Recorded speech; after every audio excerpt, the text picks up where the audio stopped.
Mark సువార్త 5వ అధ్యాయం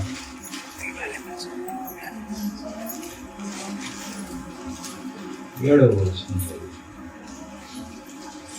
మార్కు సువార్త 5వ అధ్యాయం 7వ వచనం. యేసు సర్వోన్నతుడైన దేవుని కుమారుడా, నాతో నీకేమి, నన్ను బాధపరచుకుమని దేవుని పేరట నీకు ఆనబెట్టుచున్నానని బిగ్గరగా కేకలు వేసి. చాలు. క్రీస్తు ప్రభు వారు ఆయన శరీరధారిగా ఉన్నటువంటి దినముల్లో ఎన్నో అద్భుతాలు చేశారు, ఎన్నో సూచక్రియలు చేశారు. ఇక్కడ మనం చదువుకున్న భాగానికి వస్తే, ఇక్కడ గెరాసేనుల ప్రాంతం, ఆ దేశానికి ప్రభు వారు వెళ్ళారు. వెళ్తే అక్కడ 2000 దెయ్యాలు పట్టినటువంటి మనిషి ఉన్నాడు. వాడు ఎల్లప్పుడూ కూడా సమాధుల్లో ఉండేవాడు, ఇంటిలో ఉండేటువంటి వాడు. సమాధుల్లో ఉండేవాడు. ఆ దారిని ఎవరైనా వెళ్తున్నట్లయితే రాళ్ళు వేసి వాళ్ళని కొట్టేవాడు అన్నమాట. వాళ్ళని కొట్టడమే కాదు, రాళ్లతో తాను గాయపరచుకునేవాడు. సహజంగా మనకు ఎదురవుతూ ఉంటారు కొంతమంది, వారిని వారే గాయపరచుకునే వారు ఉంటారు, ఇతరులను కూడా గాయపరుస్తూ ఉంటారు. ఇతరుల్లో 2000 దయ్యాలు ఉన్నాయి, 1 కాదు 2 కాదు. అంటే ఒక మనిషిలో అన్ని వేల దయ్యాలు చొచ్చి ఉన్నాయి అని రాశాడు బైబిల్లో. చొచ్చి ఉన్నాయంటే బాగా ఒకదాని మీద ఒకటి లోపల కుక్కి ఉన్నాయి అన్నమాట. ఒక్క శరీరం కోసం 2000 దయ్యాలు. చూడండి, దేవుడు మానవునికి ఇచ్చినటువంటి శరీరము విలువైనది. మనకి ఇచ్చినటువంటి శరీరాలు విలువైనవి. దేవుని వల్ల మనం పొందుకున్నాం. ఇది దేవుని మహింపరచడానికి ఇవ్వబడి. ఇది నా శరీరం, నా కన్ను, నేను టీవీ చూస్తా, నా చెయ్యి, నేను ఏదైనా చేస్తా, నా నోరు ఏదైనా మాట్లాడతా అంటే అది వాక్యం ఒప్పుకోదు. అది వాక్యం ఒప్పుకోదు. ఇక్కడ చదువుకున్నటువంటి ఈ భాగంలో ఈ 2000 ఇతనిలోనికి మరి 1 నెలలో వచ్చినాయో, 1 సంవత్సరంలో వచ్చినాయో, 10 సంవత్సరాల్లో వచ్చినాయో తెలియదు, కానీ 2000 దయ్యాలు వచ్చినాయి. ఒక్కొక్క 10 దయ్యాల పేర్లు మీరు ఎవరైనా చెప్తే తొందరగా 10 దయ్యాల పేర్లు చెప్పండి అమ్మా. ఎవరన్నా తెలుసుగా మీకు? 10 దయ్యాల పేర్లు చెప్పండి. గబుకు 5 చెప్పండి. కొని లూసిఫరా, దాంతో మనకెందుకులేండి, పెద్ద దయ్యం కదా. చెప్పండి. ఈ కాయలు దూతం పట్టుకుని దెయ్యాన్ని చేయబాకండి. నేను సింపుల్ గా అన్ని వేల దెయ్యాలు మనం చెప్పలేం, టైం లేదు. ఇది సింపుల్ గా చెప్తాను. డ్రంక్ అండ్ స్పిరిట్, మద్యపానం సేవించే ఆత్మ, దెయ్యం. అది దెయ్యం ఒక్కసారి లోపలికి వచ్చిందంటే దాన్ని వెళ్ళగొట్టడం చాలా కష్టం. ఏ మందులు, ఏ డాక్టరు, ఎవరు కూడా వెళ్ళగొట్టరు. ఇదొకటి. రెండోది మర్మరింగ్ స్పిరిట్. మర్మరింగ్ అంటే కణిగేటువంటి ఆత్మ. ఎప్పుడు సణుగుతూ ఉంటారు కొంతమంది, గొణుగుతూ ఉంటారు. అన్నీ ఉంటాయి, ఏమీ లేదు లేదని మాట్లాడుతూనే ఉంటారు. గొనిగేటువంటి ఆత్మ. ఇంకొక ఆత్మ ఏంటంటే క్వారల్ స్పిరిట్. క్వారల్ అంటే పోట్లాడటం అన్నమాట. పోట్లాడేటువంటి, ఎవరన్నా మీకు పరిచయం ఉందా ఆ పోట్లాడేటువంటి దెయ్యానితో? మీకు ఎవరికి పరిచయం లేదా అనుకుంటున్నా నేను. మీరు నిజంగా చెప్పాలా, మాకు చిన్నప్పటి నుంచి తెలుసు ఆ పోట్లాడటం. అదొక స్పిరిట్, అదొక దెయ్యం. ఆ తర్వాత అనుమానించేటువంటి దెయ్యం, డౌట్ఫుల్, సస్పిషియస్ స్పిరిట్. అనుమానం అదొక పెద్ద దెయ్యం. అనుమానమే పెనుభూతమే పెద్ద రోగం అన్నమాట. ఎవరు తీసేయలేరు ఇక దాన్ని. ఆ తర్వాత మిస్అండర్స్టాండింగ్, అపార్థం చేసుకునేటువంటి ఆత్మ. ఇతనిలో ఉన్నాయి అవన్నీ. తర్వాత అప్పులు చేయించే ఆత్మ, అప్పులు చేసే ఆత్మ. ఆ తర్వాత ఆశించే ఆత్మ, పెత్తనం చేసేటువంటి ఆత్మ, అజమాయిషి చేసేటువంటి ఆత్మ. ఇవన్నీ ఉన్నాయి. ఆ తర్వాత దేవుని వాక్యమునకు విరోధంగా జీవించేటువంటి ఆత్మ. దేవుని యొక్క వాక్యము ఏమి చెప్తుందో దాన్ని గ్రహించకుండా, లోబడకుండా జీవించేటువంటి ఆత్మ. నేను ఈ వాక్య భాగాన్ని ధ్యానం చేసినప్పుడు నాకు వచ్చిన తలంపు ఏంటంటే, దేవుడు మనందరికి కూడా మానవ జన్మనిచ్చాడు, దెయ్యపు జన్మని ఇవ్వలేదు. ఎవరైనా దెయ్యపు జన్మ ఎత్తుతారా? ఎవ్వరూ ఎత్తారు. కానీ మా ఏదేనులో అవ్వమ్మ ఆ జన్మ ఎత్తింది. మొట్టమొదట దేవుని దూత జన్మ ఎత్తింది, ఆ తర్వాత దెయ్యపు జన్మ ఎత్తింది. ఎందుకు దెయ్యపు జన్మ ఎత్తింది అంటే, వాక్యమును ఆజ్ఞను అతిక్రమించినందువలన. ఆజ్ఞాతిక్రమమే పాపము, మూర్ఖుని యోచన పాపము, దేవుని వాక్యమునకు విరోధంగా నడవటమే పాపము. కనుక ఈ యొక్క ఆత్మలు ఇవన్నీ ఇతరులు పట్టేసి ఒక్క శరీరంలో. సాతాను మానవుల యొక్క శరీరాలను సాతాను కొద్దిగా దారి ఇవ్వండి యాంటోనీ గారు రావడానికి. కొద్దిగా ఇటు సర్దుకొని ఇటు ఇటు ఏదైనా పనులు అటైన పనులు చిన్నపిల్లలు మీరు కొద్దిగా సర్దుకోండి. సో మానవుల్లో ఈ యొక్క ఆత్మలన్నీ ఉన్నవి. ఇవన్నీ ఏం చేస్తాయంటే ఆ శరీరాన్ని పాతాళానికి సిద్ధపరుస్తాయి. ఒక మనిషి యొక్క శరీరాన్ని అవి స్వాధీనం చేసుకున్నప్పుడు ఇక విడిచిపెట్టి వెళ్ళలేవు.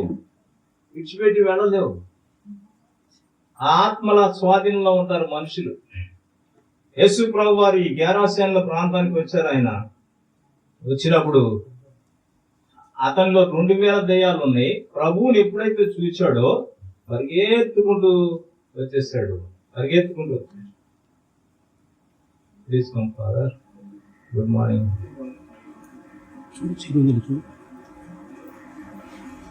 ఎప్పుడైతే ప్రభువుని చూచాడో పరిగెత్తుకుంటూ వచ్చి ఇప్పుడు మనం చదువుకున్నటువంటి మాట చదవండి ఒకసారి. యేసు అని పేరు పెట్టి సంబోధిస్తున్నాడు. ఆయన యేసు అని ఇతనికి ఎవరు చెప్పారు? ఎవరైనా చెప్పారా? మన దేశానికి యేసు ప్రభు వారు వచ్చారు, ఇప్పుడు మీ దగ్గరికి రాబోతున్నాడు, ఆయన పేరు యేసు, ఆయన సర్వోన్నతుడైన దేవుని కుమారుడు అని చెప్పి ఎవరైనా చెప్పారా అంటే లేదు, నథింగ్.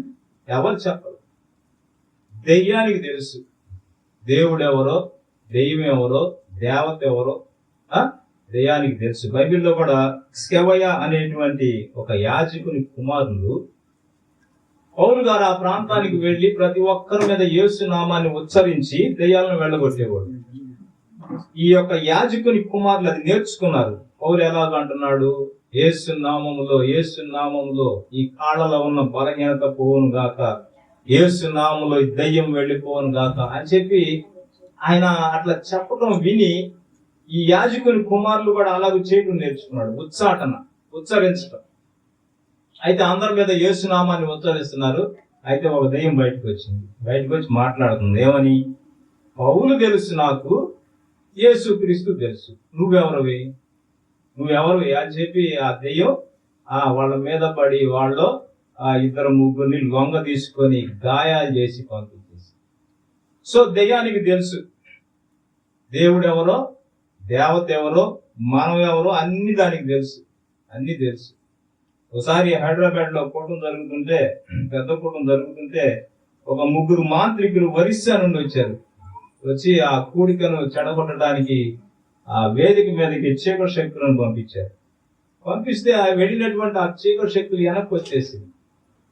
వెనక్కి వచ్చేస్తే ఈ మాంత్రికులకు ఏం అర్థం కావట్లేదు. ఇదేంటి మనం ఇంత శక్తి కలిగినటువంటి దెయ్యపు శక్తులను పంపిస్తుంటే వెనక్కి వచ్చేస్తున్నాయి ఏంటని ఆశ్చర్యం వేసింది వాటికి. ఆశ్చర్యం వేసిన తర్వాత ఆ కూటం అయిపోయిన తర్వాత యేసు నామం ఈయన ఉచ్చరిస్తున్నాడు. ఆయన రెవరెండ్ బోంకే గారు అనుకుంటా ఆ సమయానికి వచ్చింది. ఆయన యేసు నామం ఉచ్చరిస్తున్నాడు వేదిక మీద నుంచి.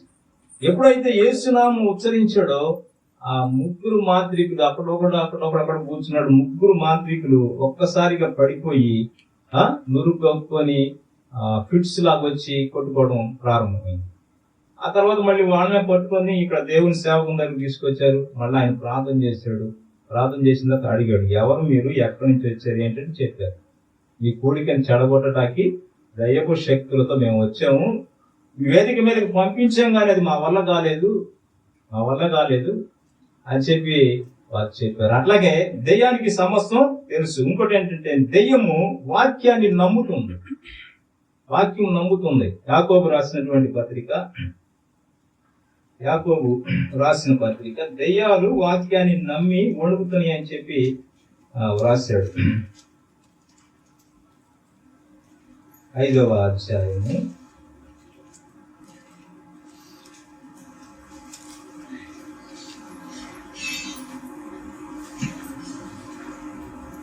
2వ అధ్యాయం 19వ వచనం. యాకోబు రాసిన పత్రిక 2వ అధ్యాయం 19వ వచనం. దేవుడు ఒక్కడే అని నీవు నమ్ముచున్నావు, అలాగ నమ్ముట మంచిదే.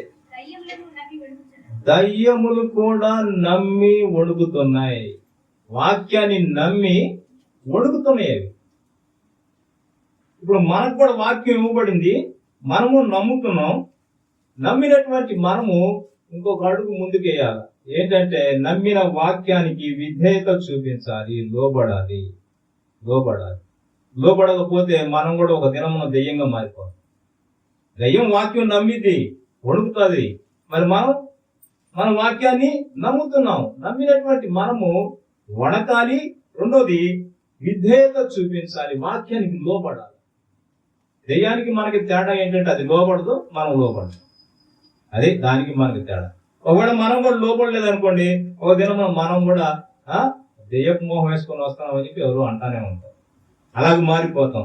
కనుక ఇతను ఈ దెయ్యాలు పట్టినటువంటి మనిషి ప్రభు దగ్గరికి వచ్చినప్పుడు ఆయన యేసు అని, దేవుని కుమారుడని, సర్వశక్తిమంతుడని ఎవ్వరు చెప్పలేదు. కానీ మనలో ఉన్నటువంటి ఆ డెవిల్స్, ఆ డీమన్స్ రికగ్నైజ్ చేసి గుర్తించినాయి. ఆయన్ని గుర్తించి 3 విషయాలు అడిగినాయి. 1, తాము నా దేశంలో నుంచి వెళ్ళగొట్టద్దు. 2, మమ్మల్ని బాధపరచొద్దు. 3, పందుల్లోకి వెళ్తాం. పందుల్లోకి వెళ్తాం. ఈ దెయ్యాలు అప్పుడు దాకా గొర్రెలో ఉన్నాయి, మళ్ళా గొర్రెలోకి వెళ్తామని చెప్పి ప్రభుతో కనుక అంటే వాడు బగలు కొడతాడని తెలుసు. అందుకని చెప్పి ఏమంటున్నాయి అంటే పందుల్లోకి వెళ్తాం మేము. అదిగో పందులు ఉన్నాయి అక్కడ, పందుల్లోకి వెళ్తామంటే ప్రభు సెలవు ఇచ్చాడు. సరే వెళ్ళండి, మీరు ఉండాల్సింది పందుల్లోనే. దయ్యాలు బ్రతిమలాడుకున్నాయి, పందుల్లోకి వెళ్ళిపోయినాయి. పందులు కూడా 2000 సంఖ్య కలిగినటువంటి పందులన్నీ వెళ్ళి ఆ యొక్క సముద్రంలో పడి చచ్చిపోయింది. ఆ తర్వాత గ్రామస్తులు వచ్చి బ్రతిమలాడుతున్నారు. ఏమని? అర్జెంటుగా నువ్వు పడవకి వెళ్ళిపో ప్రభువా, నువ్వు వచ్చిన గంటకే 2000 పందులు చచ్చిపోతే, నువ్వు కనుక ఊళ్ళోకి వస్తే ఇంకా పందులు ఉన్నాయి, చాలా పందులు ఉన్నాయి, ఇంకెన్ని పందులు చచ్చిపోతాయో, ఇంకెంతమంది ఇలాగూ స్వస్థపడతారో, బాగుపడతారో. కనుక మాకొద్దు, వెళ్ళిపో. మాకు స్వస్థతలు వద్దు, మాకు అద్భుతాలు వద్దు, మాకు ఆత్మరక్షణ వద్దు. మా పాపములలోనే, మా వ్యసనాల్లోనే మాకు పట్టినటువంటి ఆ దెయ్యపు దురాత్మలతోనే మా యొక్క జీవితాన్ని కొనసాగిస్తాం. నువ్వు వెళ్ళిపో ప్రభు అని బ్రతిమలాడుకుంటే ప్రభు వెళ్ళిపోయే సమయంలో ఇతను అప్పుడు బాగుపడ్డాడు, స్వస్థ చిత్తుడై ప్రభు ప్రక్కన కూర్చొని మంచిగా పాటలు పాడుతున్నాడు. ఒక దేవుని సేవకులు చెప్పారు, మనం దేవుని యొక్క పాటలు హృదయం అంతటితో పాడితే మనలో ఉన్నటువంటి దెయ్యాలు బయటికి పోతాయి. హృదయం అంతటితో బిగ్గరగా పాటలు పాడండి. ఈ ఉదయకాలం వేసి ఎవరైనా ఒక మంచి పాట పాడుతున్నారా? బిగ్గరగా, పెద్దగా ప్రతిరోజు పాడండి పాటలు. మనలో ఉన్నటువంటి బయటికి వెళ్ళిపోతాయి. మనలో ఉన్నటువంటివి.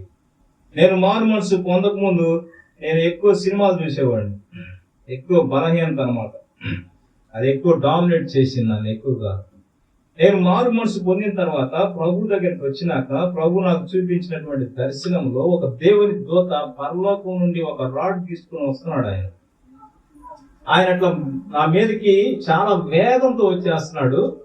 ఆయన నా దగ్గరకు వచ్చేటువంటి సమయంలో నాలో నుంచి ఒక పెద్ద పంది బయటికి వెళ్ళిపోయింది. పెద్ద పంది. అది బయటికి వెళ్ళిపోయిన తర్వాత నేను లేచి ప్రార్థన చేయడం ప్రారంభించాను. అప్పుడు ప్రార్థన చేస్తున్నాను. నాకు దేవుడు స్పష్టంగా చూపించాడు, అదొక డ్రాడ్ఫుల్ స్పిరిట్. అది ఒక బిగ్ అనమాట. ఒక మాటలో చెప్పుకోవాలంటే పెద్ద పంది. ఆ దర్శనం తర్వాత నాకు హృదయ మార్పు వచ్చింది. ఇక సినిమాల మీద జయం వచ్చింది. కనుక ఇతనిలో ఉన్నటువంటి 2000 దయ్యాలు పోయిన తర్వాత స్వస్థ చిత్తుడై ప్రభు యొక్క పాదాల దగ్గర కూర్చొని పాటలు పాడుకుంటున్నాడు. గ్రామస్తులేం ప్రభుని వెళ్ళిపోమని చెప్పారు, కానీ ఇతను కూడా నీతోనే ఉంటాను ప్రభు, నీతోనే నేను వస్తానంటే ప్రభు చెప్పాడు, లేదు నీవు నీ ఇంటి వారి యొద్దకు వెళ్ళి ప్రభువుని ఎందుకు చదవమా వాక్యం. మార్కు సువార్త 5వ అధ్యాయము 19వ వచనం. ఆయన వానికి సెలవీయక నీవు నీ ఇంటి వారి యొద్దకు వెళ్ళి ప్రభువుని యందు కనికరపడి నీకు చేసిన కార్యములన్నిటికీ వారికి తెలియజెప్పుమనెను. దేవుడు మన జీవితంలో చేసిన కార్యములు అనేకులకు మనం తెలియజెప్పాలి. అవి మనలోనే మనము దాచుకునేటువంటి మనుషులుగా ఉండకూడదు. ఒక్క నిమిషం ప్రియులారా, కొద్దిగా ముందుకు సర్దుకోండి. ఆయనే నా సంగీతము బలమైన కోటయును జీవాధిపతియు ఆయనే జీవిత కాలమంతా స్తుతించెదను. సంగీతము ఇద్దరు ముగ్గురు నా నామమున ఏకీభవించిన వారి మధ్యలోన ఇద్దరు ముగ్గురు నా నామమున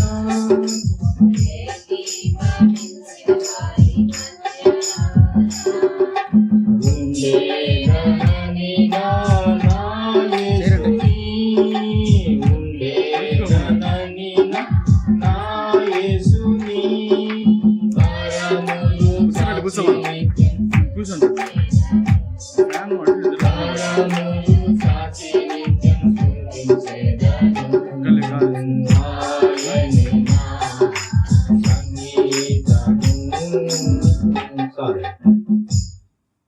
ప్రభువుని బ్రతిమలాడుతున్నాడు. నేను కూడా ఉంచాను ప్రభు అని చెప్పండి. లేదు నీవు నీ ఇంటి వారి యొద్దకు వెళ్ళి ప్రభు కనికరపడి నీకు చేసినటువంటి కార్యములన్నీ తెలియజెప్పమన్నప్పుడు అతడు వెళ్ళి దెకపోలి అనేటువంటి ప్రాంతంలో తెలియజేశాడు. దెకపోలి అంటే 10 పట్టణాలు. 10 పట్టణాల్లో దేవుడు చేసినటువంటి కార్యము తెలియజేశాడు. కనుక మన జీవితంలో మనలను దేవుడు దెయ్యపు అధికారం నుండి, అంధకార సంబంధమైన అధికారం నుంచి ఎలాగూ విడిపించాడో మనం కూడా చెప్పాలి. ఒకవేళ విడుదల లేకపోయినట్లయితే ప్రభు దగ్గరికి వస్తే ఆయన విడుదల ఇస్తాడు, జయమునిస్తాడు. నేనే ఉదాహరణ మీ అందరికి. నాలో పెద్ద పంది ఉండేది. అది ఉన్నంత కాలం సినిమాలు టీవీలు మురికి రొచ్చు అపవిత్రత అంతా జుర్రుకునేటువంటి హృదయం. ఎప్పుడైతే ప్రభు దాని నుంచి విడుదల ఇచ్చాడో నా హృదయాన్ని వాక్యముతో కడగటం ప్రారంభించాడు. దినదినము వాక్యము చదివే కొలది ఈ వాక్యము కన్నులకు వెలిగిచ్చింది. ఈ వాక్యము హృదయానికి శుద్ధినిచ్చింది. ఈ వాక్యము హృదయానికి శక్తినిచ్చింది.